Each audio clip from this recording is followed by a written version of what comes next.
up?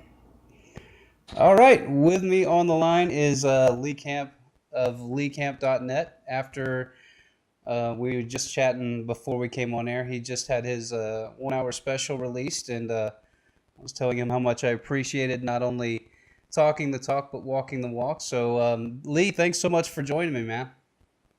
Thanks for having me, man. Yeah, I'm excited about the special. It came out pretty good. Taped it about a month ago in New York City. Yeah, and it's really nice to see, not only, molding comedy with the social issues that need to be addressed in society, but doing it with such veracity is what I like to see. It reminds me of like the George Carlin, where it's kind of like the no holds barred, I'm gonna stuff truth down your fucking throat, and you can just eat it or regurgitate it. Either way, you're gonna get a face full of truth. So we do appreciate you going out there and doing it with style and flair, man. So as always, thanks for coming on and being a part of the show and being a part of the movement to try to wake up humanity. For some odd reason, I tend towards the stuff that's more difficult to do as comedy. For some odd reason, I'm a moron like that, and have always decided to make it as hard as possible for myself to make people laugh. But it's more fun that way. I feel like when you take it to the next level in terms of difficulty. If it's easy, man, it's kind of like why I do radio. I like doing mental gymnastics, and I like hearing myself sound like a dumbass every once in a while. So it's the whole reason we do all these things. To number one, to try to get people thinking, man. Get out of the status quo, because the status quo is really what the problem is. So I did want to talk about some real, I guess, serious issues and get your perspective on it. I saw you do a video on net neutrality, which I was really excited about. I did a combo show on my last podcast of net neutrality and the TPP, and which one was worse for humanity. And at the end of the day, it's basically just Russian roulette. Take your pick, but either way, you're getting pounded by the corporations. So I can tell you which is the winner. All right, good. We're going to settle it right here with Lee Camp. He's going to let us know what is the winner. The winner is TPP because it crushes net neutrality within it. Oh, absolutely. And that's that's the glory of corporations. They have ways to write contract law into screwing you both coming and going. And that's so nice of them. It's like saying, which is worse, to have a spear thrown through you or a Godzilla attacking you. Well, the TPP is Godzilla holding the spear. So it's both. Because it tries to put all the control in the corporations, and therefore they will essentially be able to crush net neutrality if it's not crushed in other ways. So.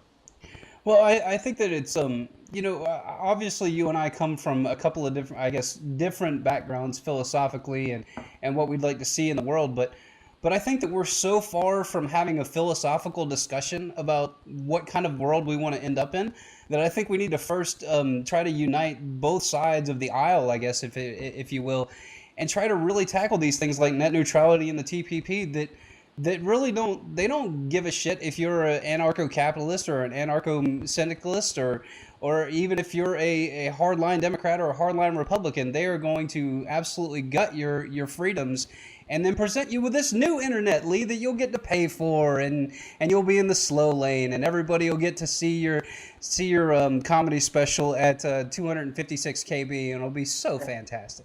Well, yeah, and what people need to realize is that it's not just that you'll have to pay maybe more for different sites, but more importantly than that, they will slow down the other people's ability to get to your site or to get to the little guy's site.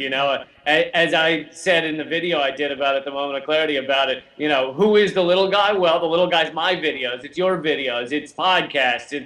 It's your mom and pop shop that only sells beer cozies and dildos and dildo cozies designed to keep your dildo warm when you aren't using it. Like, those are the things that it'll make Walmart's site the fastest you've ever seen, and any other website that's trying to compete with Walmart the slowest you've ever seen, and thereby just promoting and building up these corporations that have gotten to mammoth size already. So yeah, that's why we need to fight for it. That's why I was down at Occupy FCC last week. Two great actors, Margaret Fletcher and Kevin Teese, kind of helping organize that. and it's because the FCC is currently voting this week and next week on this rule about net neutrality. So if anybody's in Washington, D.C., I highly recommend you go down to the FCC and be a part of Occupy the FCC. But also, if you're not in D.C., then, email them. I think they actually do take public comment. And apparently there is some rumors that at least one or two of the chairmen are starting to cave a little bit. So it actually is having an effect. No, the chairman actually came out and said, "I don't really like what this is doing. This is gonna really be bad for free speech, and it's going to put people like, whatever you think of their politics, like the Drudge Report and other right-wing organizations, it's going to put them at a severe disadvantage. Basically, it's just, it will put anything that would criticize any fashion of government, so that would obviously include my show, because I think that government is antiquated. I don't really think that we need people in suits, pulling levers and making backroom deals and deciding the fate of humanity. Because I think it's just silly at this point with all this technology that we have that we can't do something as a human species and just say, you know what?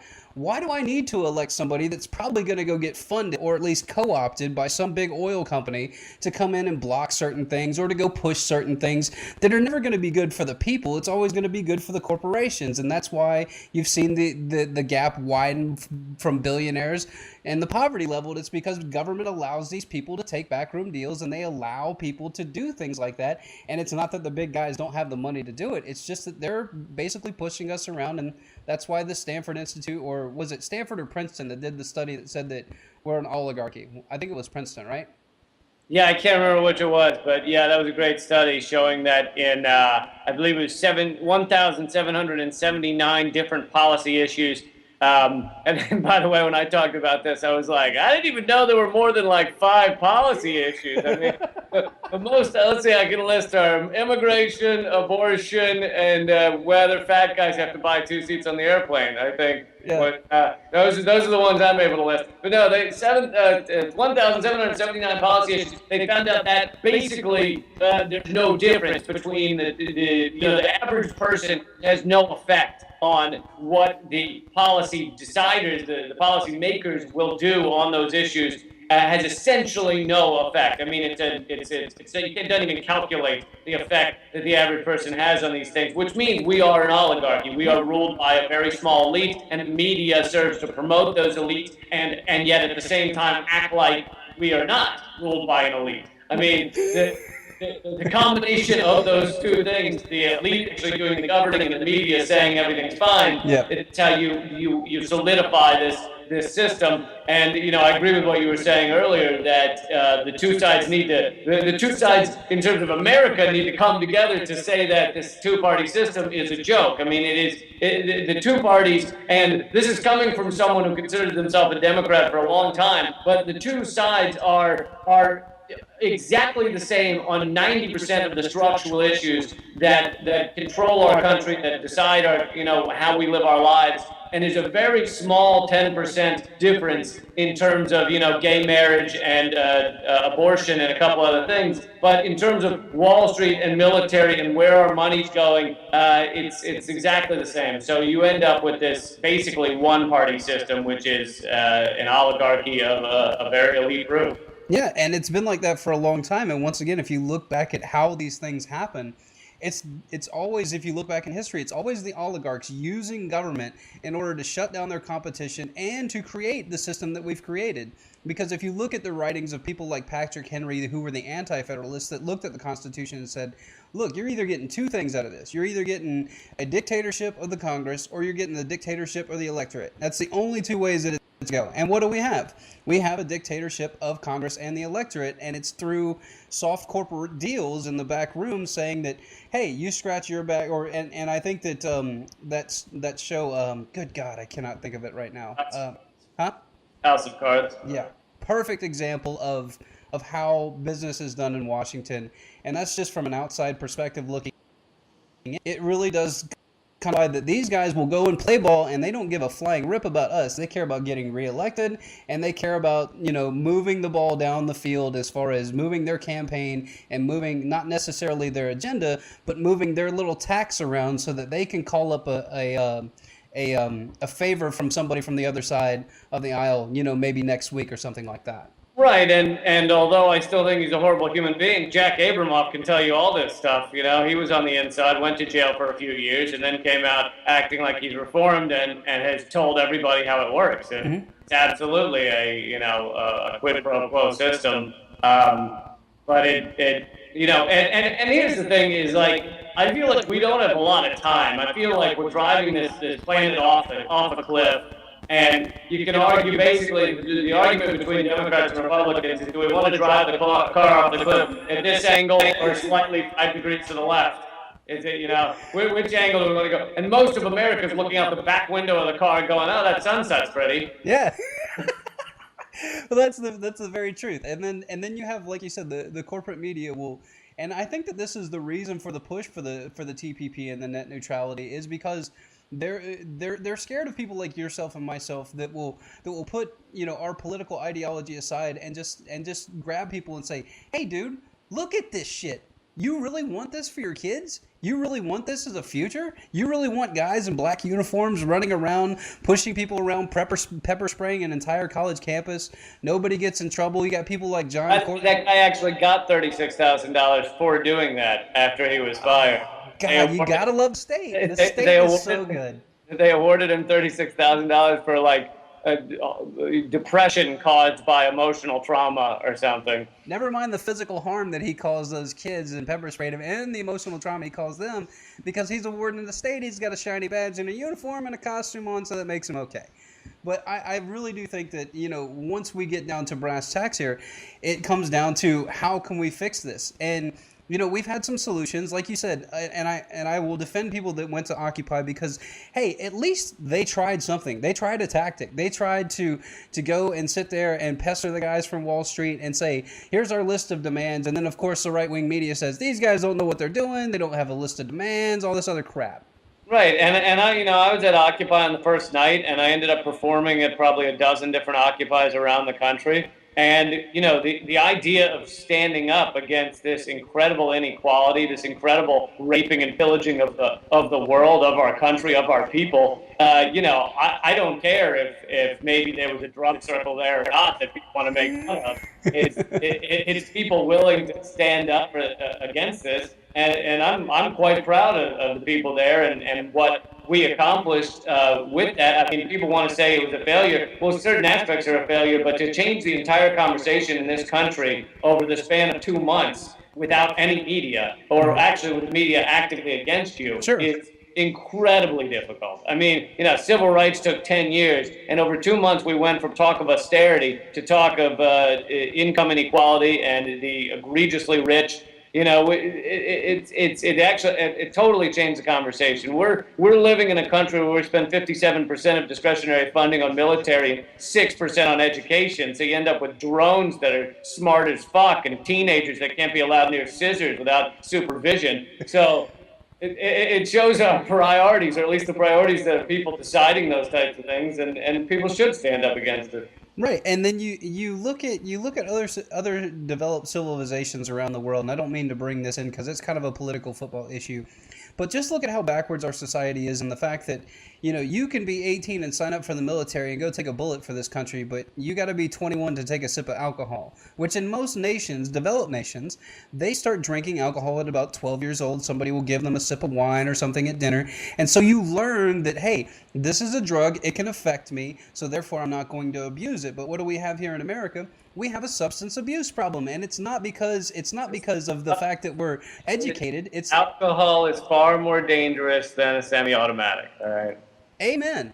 But you know what? It makes a loud noise, and it's really scary if you point it at somebody. So we gotta get all those off the street, and that's and then the government can launder all the drugs, and they can ship in all the guns and ship them everywhere, and that's fine because there are rulers, and I think that's one thing we have to get past, just philosophically, is that why do we need rulers? And I know that's the anarchist in myself coming out, but. There is a segment of society that believes that if we don't have people in black uniforms standing on the street corner pointing guns at us and telling us not to do things, that we're just going to run haywire. And it's kind of like what Ron Paul said, and I don't mean to, piggyback on a Ron Paul, the libertarian, aspect of this, because I want to keep it a neutral conversation.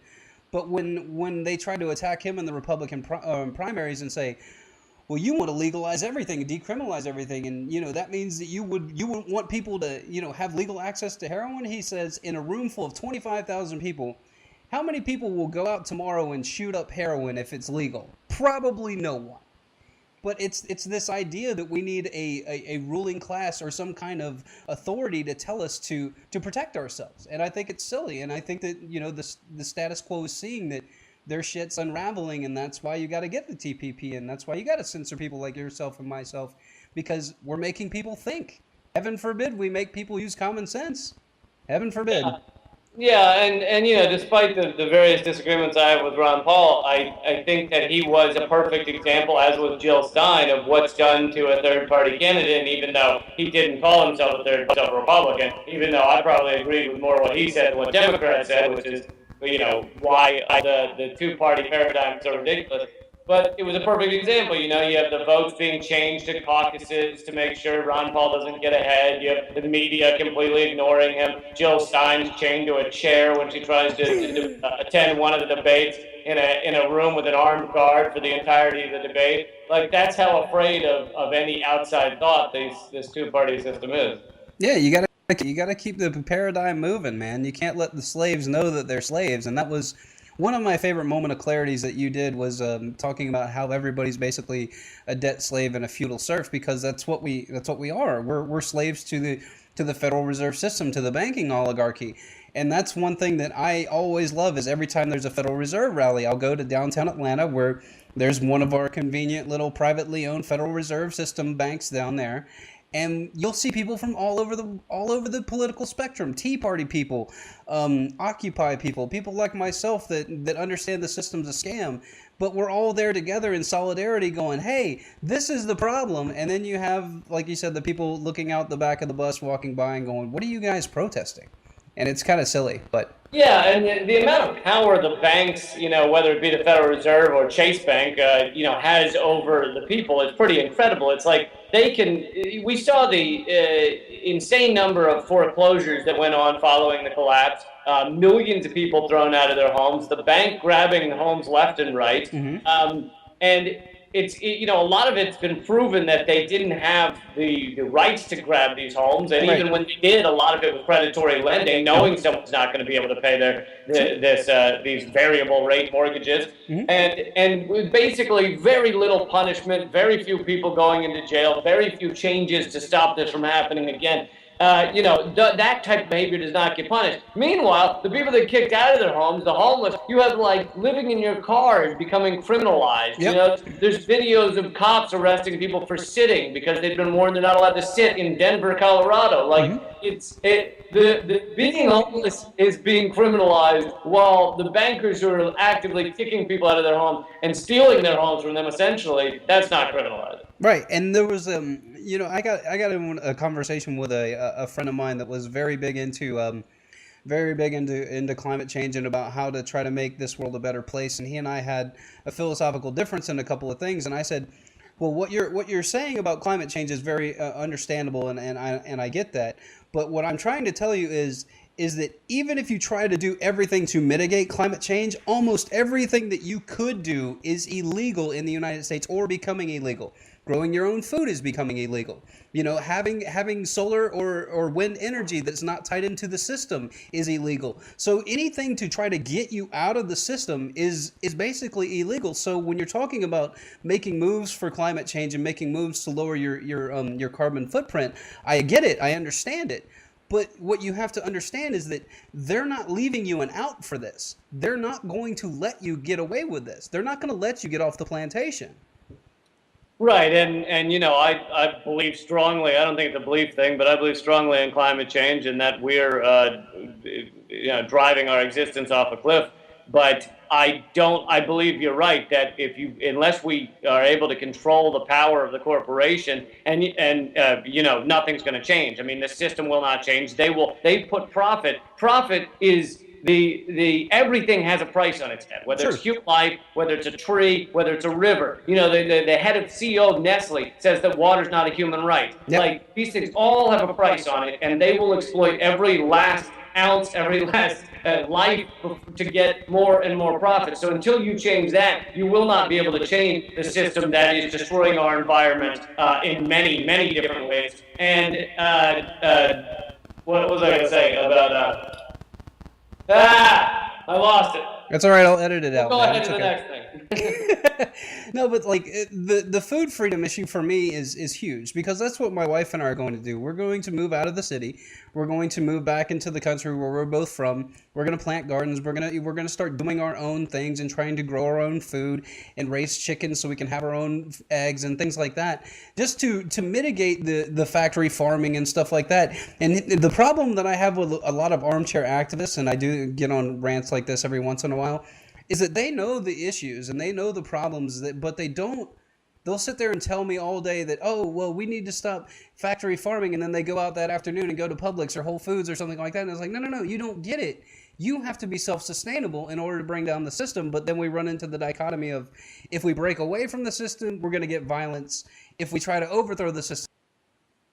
So I guess to sum it up, how do we shift the paradigm peacefully and remove all predetermined ideology of what we want the system to be eventually, and how do we get this to a place where we can then have a rational debate about, here's the kind of society that I think would be beneficial, and here's the pros to it, and here's the kind of society that you think would be beneficial. Here's the pros and cons to that, and let's have a rational debate. How do you think that we get from where we're at now currently, where we're basically, like you said, slaves to the corporations, and to piggyback on what you said, the top 50 corporations produce more CO2 than all of the other rest of the people, inhabitants of the world combined. So yeah, it is the corporations polluting the planet. It is their problem. It's not us. But they're going to turn around and blame it on us. They're going to say, oh, it's you guys. Oh, it's you. No, assholes. It's you. It's always you, but you exempt yourself from the laws.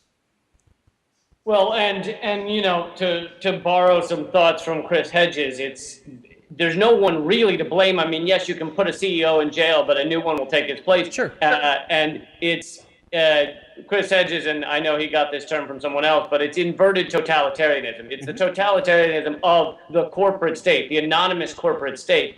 And so this is actually what I was going to say earlier. That one way to do this, to limit the power of the corporation heavily, is to make it so that every corporation needs to have a charter for an area. Like each city decides whether a corporation should be allowed to function in their city, and you could have direct democracy to do that. And if a corporation had a charter, had to make the people understand why they're good for them, then people wouldn't vote to pollute themselves. They wouldn't vote to send all their jobs to China. And, this is also why Richard Wolff, a great economist, is strongly behind workplace democracy, where workers get to vote whether they send all their jobs to China. And, if corporations were a democracy, a full-on direct democracy, it would be a completely different system. So I think that's part of it. In terms of overall change, I do believe that a lot of it needs to be in our heads. Like, there needs to be, we're fighting basically an information battle against all the mainstream media and against all the advertisements we take in all day long. I mean, the amount of impact that being told you are not right, you're not healthy, you're not thin enough, you need to take pharmaceuticals, and here are the answers. All these things you can buy will solve all the problems. And even the people that think they're smart enough to see through it, it's just an advertisement. If you hear that all day long, every day, it starts to sink in. It starts to make an influence impact. So that's what we're fighting against, is to change people's mind against the endless consumerism and against supporting this two-party system. But and I think that there is some hope for that. Like, it's not hopeless. Like, you look at how quickly people are changing, their minds are changing over the past, say, decade. I mean, to watch support of gay rights, equality, just completely go from whatever it was, 20% in this country to 80% in this country, and to watch legalization of marijuana go from like 20% to like 70%. Over a span of a decade, it's because this information is getting out there. It's sometimes a slower process than we want, but it is getting out there. Yeah, and I think that just to piggyback on a couple of your issues, you can see the power of the information once truth gets injected. It's and what you were talking about, where you have the the product of repetition. That's a logical fallacy, and for people to understand what logical fallacies are, and to incorporate those into your day-to-day life, and to make them your intellectual self-defense. Just because Fox News sits there and says weapons of mass destruction 6,000 times doesn't mean there's fucking weapons of mass destruction. It means that they're trying to basically canary you into believing it, because once you hear it so many times, it becomes almost like newspeak, like in 1984, where everything is correct because I heard it so many times, and percentages are correct because I heard them so many times, and all of this other craziness. But I think that when we get down to brass tacks and what you were talking about, the information, once it gets out, like when you ask somebody that's against legalization of marijuana, for example, which is one of my big pet peeves, I am such a big proponent of it because I understand what it does as a microcosm. It not only feeds criminality, it starts kids out on a life of crime because it's something illegal, so it glorifies it. Then you get put into the private prison system, and then you have all these little different dominoes that fall behind it. So not only that, but it's... And furthermore, it's used to, it is the new Jim Crow. It is used to keep this racist system intact. I mean, I talk about it in this new special. I do a bit on our racist criminal justice system, and the numbers, I might be off by 1 or 2 percentage points, but basically, black people are 13% of drug users and 13% of the population. Yep. Now they're 38% of those arrested for drugs and 60% of people convicted for drugs. Correct. So doing the same amount of drugs, and there's 60% of convictions. Mm-hmm. And it is the most racist thing in the world. And so you end up just locking up mostly people of color in these privatized prisons designed to put profit on people's lives, on their heads. And it absolutely destroys communities, destroys lives endlessly. And then when you look at what you said, and then we can kind of go back and circle back and finish the idea of what can happen when the truth gets out. When you ask people, like here's my big thing, they're like, oh, well, I'm against the legalization of marijuana. My first question for them is, hey, why did it become illegal? And they're like, I don't know, the Congress voted on it. I said, you should really read, and it won't take you very long, about Congress didn't even know that they were voting out cannabis. They thought it was some new drug that was on the marketplace. And the Speaker of the House, when he got up in front of the Senate, said, they're like, what is this marijuana? He's like, I don't know. It's some kind of hallucinogenic drug. And they're like, all right, bang, gavel. All right, we're done. Let's break for lunch.